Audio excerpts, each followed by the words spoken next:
Hello, my dear students. In this lecture video, I'll be discussing about the physical meaning of vector product or cross product. Okay, we will try to derive the definition of cross product. So let me open my whiteboard. Ayan. In the other lecture video, I discussed about dot product or cross product. Okay, so in this video, like mentioned earlier, we'll talk about the cross product. So let's start with the definition of vector product first. So it says that the, the cross product, okay, okay. So vector product is also known as cross product simply because we are using the mathematical operator here or symbol cross. No? So every time you see two vectors and then you have this cross symbol between them, then it's telling you that you are to determine their cross product.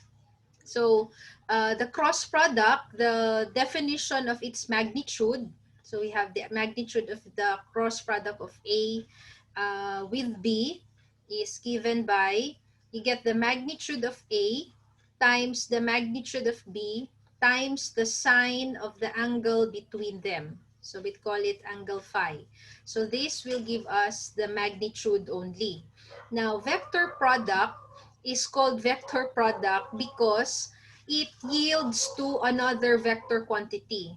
It means that from two vectors, any vector here A and B, the resulting quantity is a new and a different vector quantity.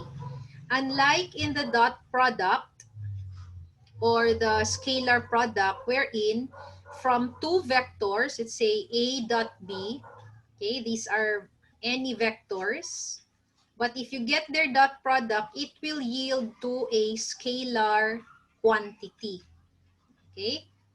The like what I mentioned in my other video, the parents are vectors, but the offspring is a scalar quantity. Whereas here in cross product, it yields to another different vector quantity. So you learned in the past that for a vector quantity, it has magnitude, but you also have to give its direction. So in this video, we focus more first on how we arrive at this expression AB sine phi as the magnitude of the cross product of any two vectors. Okay? So to help us in deriving this expression, we focus on the description of vector product. So it is when you get the vector product of two vectors, you are simply getting the product of the perpendicular components of two vectors. Okay, components of bear with my writing, of two vectors. Okay, another contrast with the dot product. In dot product, we multiply or we get the product of the parallel components or anti-parallel. Okay, so the parallel components of two vectors. Yan. But in vector product, we get the product of the perpendicular components. Okay, let me move this. So we will go back to, I will use the same vectors that I use in my video in scalar product.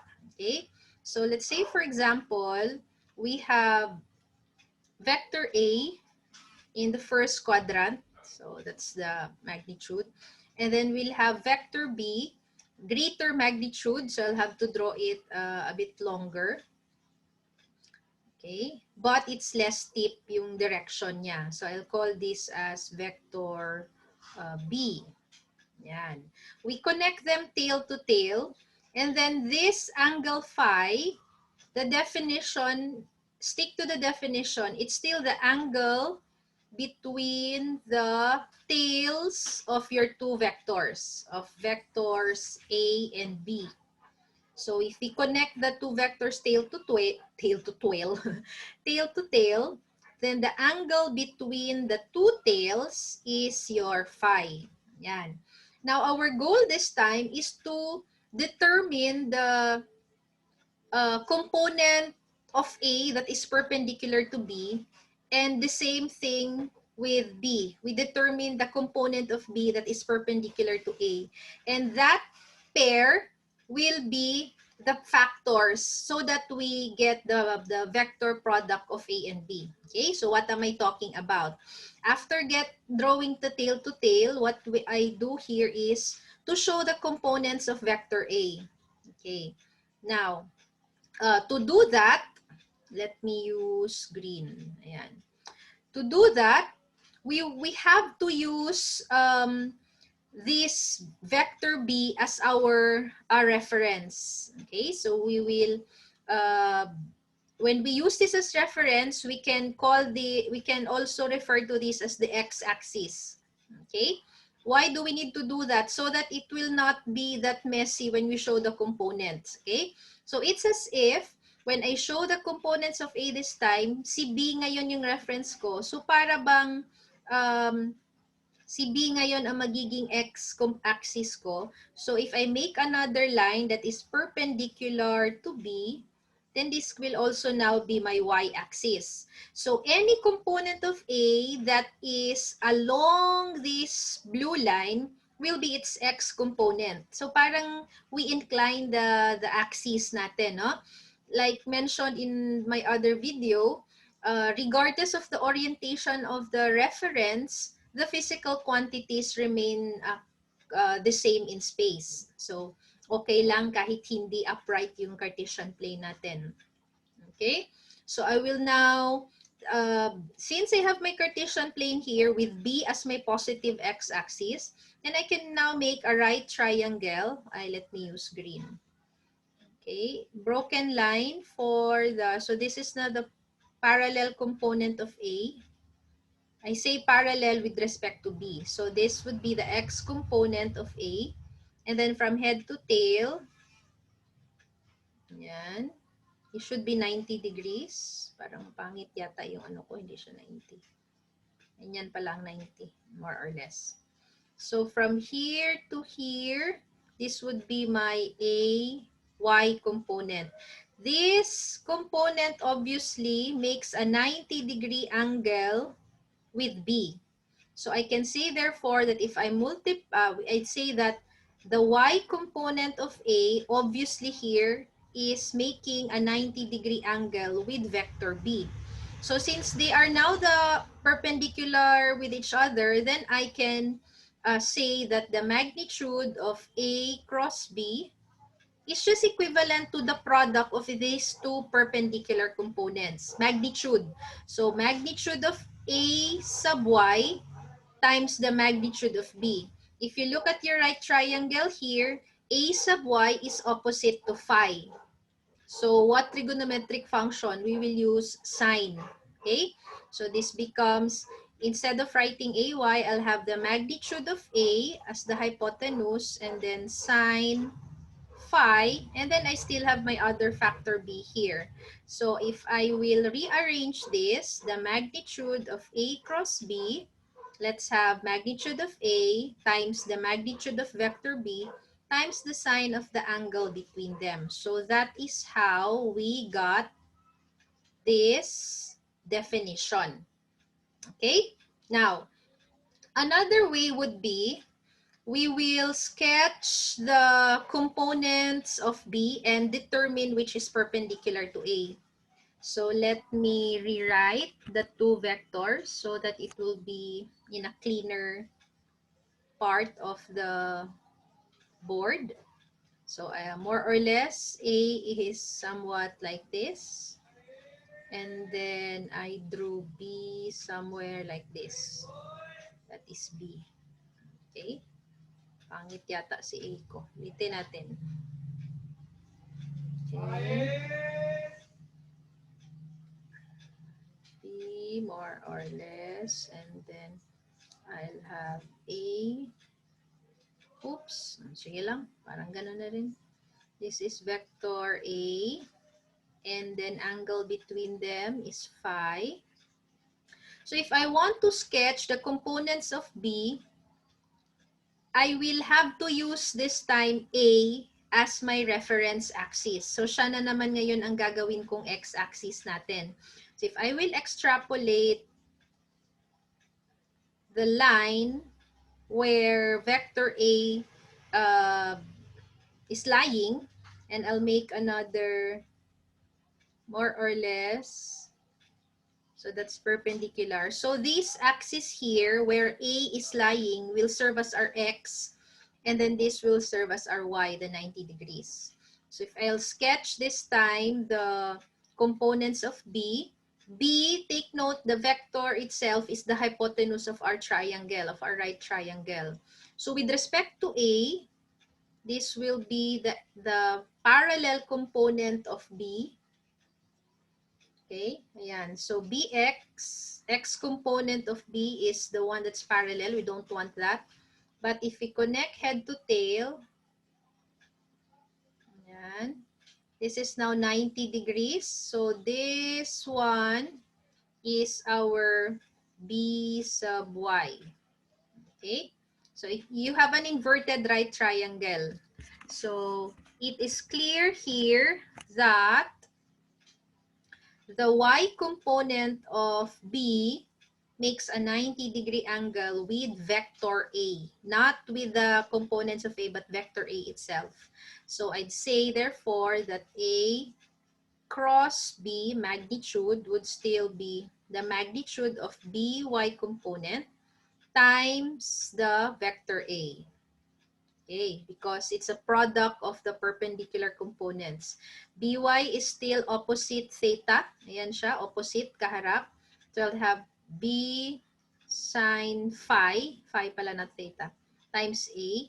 We still arrive, if we rearrange, okay. If we rearrange the expression, it's still AB sine phi. So we have A cross B, still the same.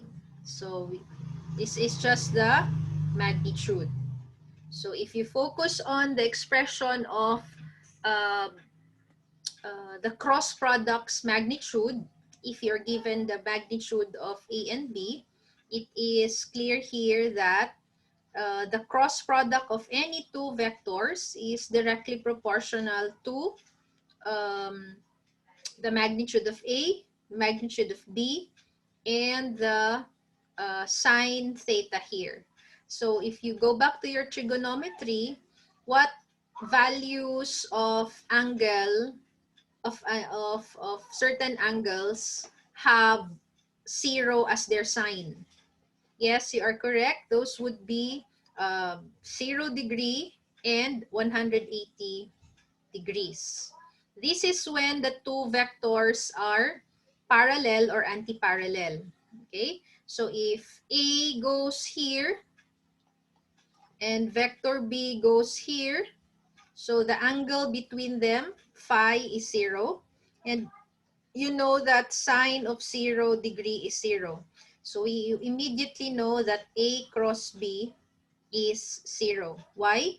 Obviously because if the two vectors are parallel, there's no way in the world that they're gonna have perpendicular components. Okay, so 0 yan siya. And the same thing with sine 180. An example would be, let's say if A is going here, and then tail to tail si B going here, if they make an 180 degree angle, so sine 180 is 0. So this one naman anti-parallel siya. Okay? When is the cross product maximum? So what's the maximum value of sine? Sine of any angle. Correct? It's positive 1, right? Plus minus 1. So kailan ba magpa-positive 1 ang sine ng isang angle? You are correct if the angle is 90 degrees. So the sine of 90 is positive 1, so that A cross B will be maximum. It's just A times B. Kasi meron ka ditong times 1. So magmamax siya. So it's an example that it's it's a principle which says that if the two vectors are perpendicular, then that's the moment when their cross product is maximum. No? So say for example, your vector A is here and your vector B is going here, so that your phi is 90, then magma-maximum ito. Minimum siya kung parallel or anti-parallel. Okay, medyo mahaba na ba ang video na ito? I think I have to make another video on how to determine the direction. So if you are using AB sine phi to get the magnitude, and then the corresponding direction is using the right hand rule. Buti pa si right hand, nagro-rule. Or we call this RHR. There are many variations of the right hand rule, but I will only discuss one. No? Tapusin ko na lang kaya dito. Okay, para isahan na lang siya. Ayan. So for the right hand rule, we go back to our drawing. So we have A here, for example, and then you have B going here. So the angle between them is theta. Yan.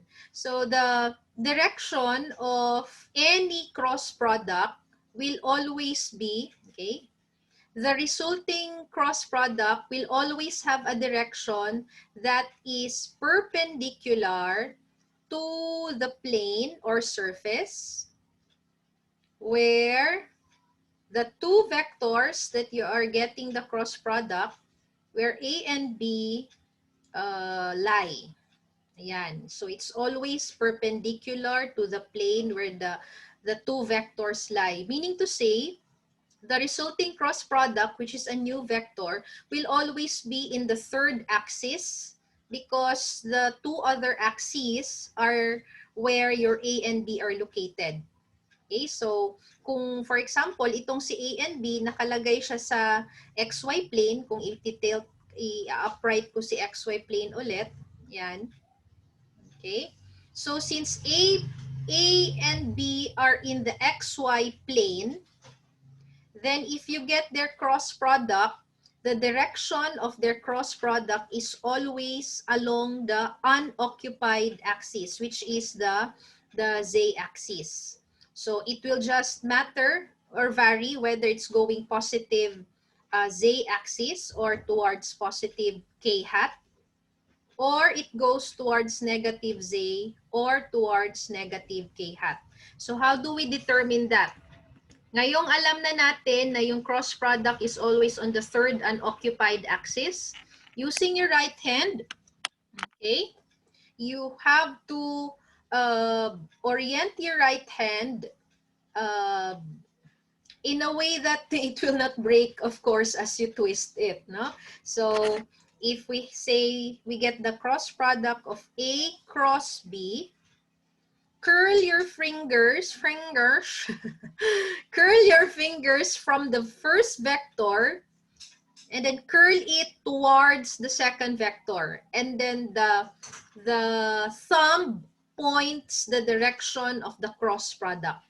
Okay, so in this case, for example, if it's A cross B, if you do A here and then you go down to B, it's uncomfortable because your hand will break if you really put it like that. So you have to reorient it in this way. So A here, and then you sweep towards B, kasi si B nasa mas maliit na angle.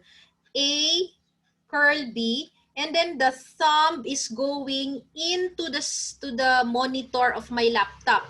So it's towards the surface where A and B are lying, and it's away from me, so that the direction of this is toward negative Z axis or negative K hat. So pwede nating sabihin in symbol, if it's into the surface that I'm referring to right now is the monitor of my laptop. Okay, because that is where I draw the A and B. So if the monitor of the laptop is the X and the Y axis, so the Z axis will either be into the laptop I'll take it as negative Z. And then away from the laptop or towards me, we'll take it as positive Z. Okay? So kung into the laptop, that's negative Z. Into the plane. But it is away from me if I am the observer. Away from the observer. We have a particular symbol for that. You draw a circle and then an X. Okay, why is that? It's like the tail of an arrow. If an arrow is moving away from you, you see the tail. So the tail is represented by the X. Okay, so if I say therefore, let's just say, if A, yan, maingay na mga aso ko, I'm almost done. Let's just say if A cross B has this magnitude, kunyari lang, 100 units, and then the direction here in this case is, ay, ang ingay ng mga aso, is negative Z axis or negative K hat. Or I can simply put it as this way. Ayan. Okay? But, let me pause for a while because the dogs are crazy outside. Okay, let's continue. Peace at last. Ayan. Now, I hope you've learned in your readings that vector product is not commutative. Okay? So, if we say B cross... Ay, nako. The challenges of online class. Ayan. Huminto na yung mga aso, yung construction na naman sa likod ng bahay. Okay? Diba? Ang saya-saya. Okay. Let's pause this for a while. Okay. Ayan. Peace at last. So, like what I mentioned, cross product is non-commutative. So, the magnitude of A cross B maybe this is equal. Ay, nako, I hope it's not that noisy in the background, no? I'll finish this na lang talaga. I cannot repeat this video again kasi na I'm almost done. Okay, anyway. Asa na ako? B cross A, the magnitude of B cross A is equivalent to A cross B. However, the direction is 180 degree off. Okay? It's really, if you connect them tail to tail, yung vector product nito at saka nung tail ng vector product na ito, they will be making a straight line. Okay?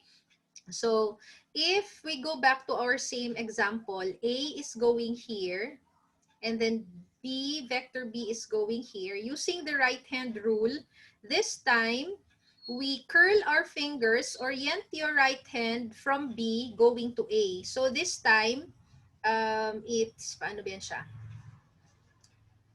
B, so it goes B, yan, yan. So B is somewhere here, and then I have to curl it counterclockwise. So the thumb is pointing towards me. Unlike kanina na A cross B, ganyan ang pag-orient ng kamay ko. Palm facing downward. A cross B, negative Z, papunta sa laptop monitor ko. Pero pag B cross A, I cannot do that na pag ganyan. B cross A. So, mababali yung kamay ko kung palm facing down pa rin. So, you have to reorient it with palm facing up so that I'll start with B, and then I curl it towards A at a greater angle, and then the thumb is pointing towards me. So, the direction now of this B cross A, direction of B cross A would be going towards positive Z axis or negative K, positive K hat, or towards the observer, who is me, towards the observer, or away from the plane. From the plane. So our symbol for that is circle with dot, because this time the arrow, if my stylus were the arrow, if the arrow is going towards me, what I see is the tip of the arrow, which looks like a dot. Kaya ito yung symbol natin for that.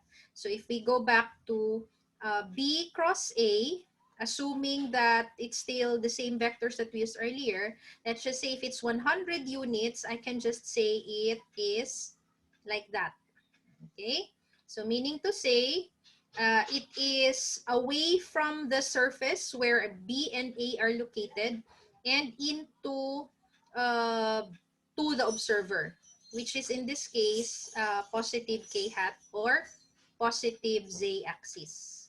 Okay, I think I have to stop at this point, and we will have another video where we discuss an example problem where we apply this definition of the vector product. Okay, until then, stay well.